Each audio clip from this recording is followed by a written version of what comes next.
Hi guys, it's Jane Bertelson, and I'm doing my book talk on Much Ado About Nothing, the play by William Shakespeare. I chose to do a script because I just wanted to share with you guys this side of myself. I actually majored in acting in college, and I have a really extensive training in classical and Shakespearean verse. During that time, I fell in love with Shakespeare's language, and it's really ironic that I'm so into this because my biggest challenge as a child was reading. I was a really slow reader, still am to this day, and I struggled with with reading comprehension.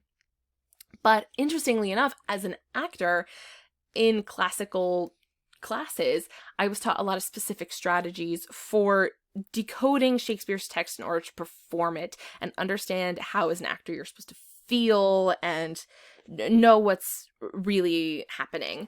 And it's a lot of rhythmic stuff and word sounds and even punctuation that you can decode to find meaning. And it's almost mathematical, and I'm a big math lover, so I think that might be a little bit of where the connection comes in. I chose this play specifically because it's my favorite play. I love this piece because there are so many quotes that just stick out and are beautiful and touching. For a play that's written by a man in 1598, it actually has a few surprisingly feminist messages going on.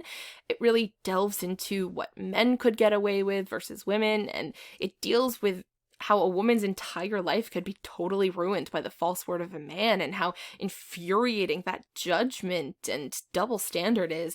And I especially love the character Beatrice. She is so smart and witty and tough and independent, and I really I think she's ahead of her time.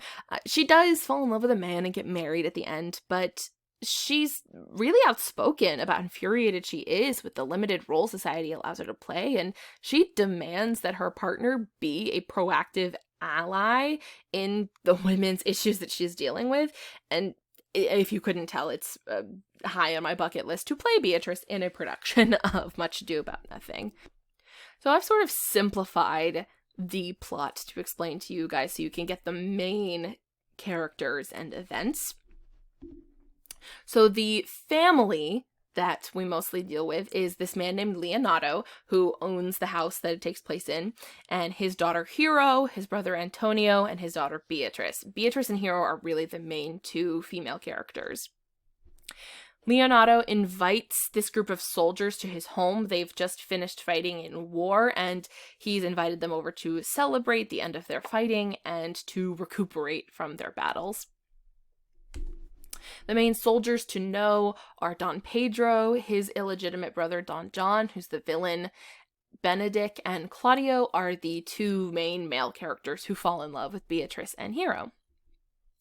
Claudio and Hero fall in love pretty quick. Don Pedro helps Claudio sort of woo Hero, and they get engaged. Beatrice and Benedick, on the other hand, have this constant war of wits with one another.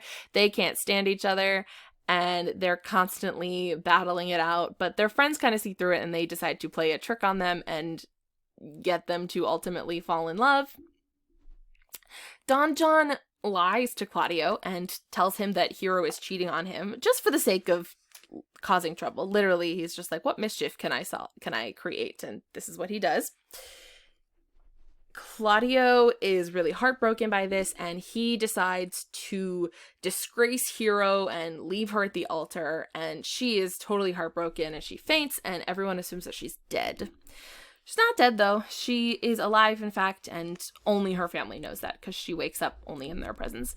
And they decide to pretend that she's in fact dead until they can figure out a way to prove her innocence. So she is hidden away in their home.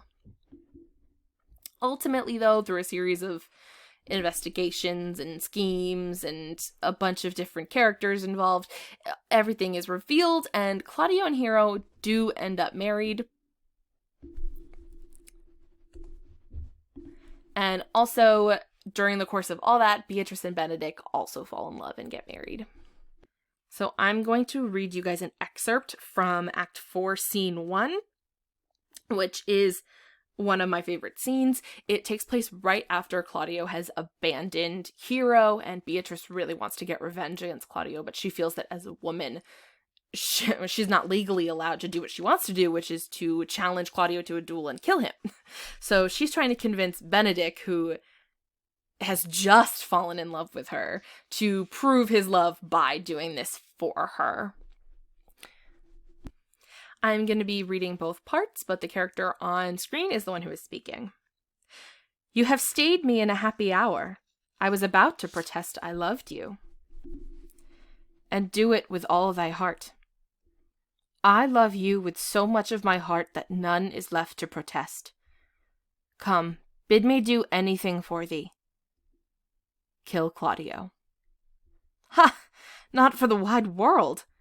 You kill me to deny it. Farewell. Tarry, sweet Beatrice. I am gone, though I am here. There is no love in you. Nay, I pray you, let me go. Beatrice, in faith I will go. We'll be friends first. You dare easier be friends with me than fight with mine enemy? Is Claudio thine enemy?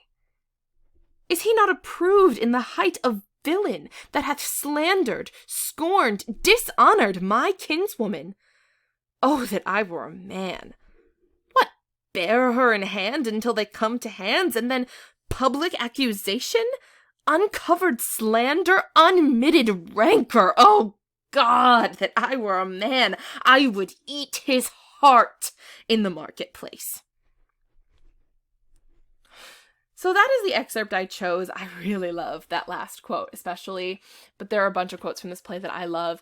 And believe it or not, there are a lot of really funny moments in this play as well. You know, it's a play that really, like, you laugh, you cry. It's amazing. And though it is 2020 and I don't know when the next time live productions of theater will be happening, I encourage people to spend some time with this script because there are a lot of really beautiful parts to it. And I just really love it. So thank you guys for listening.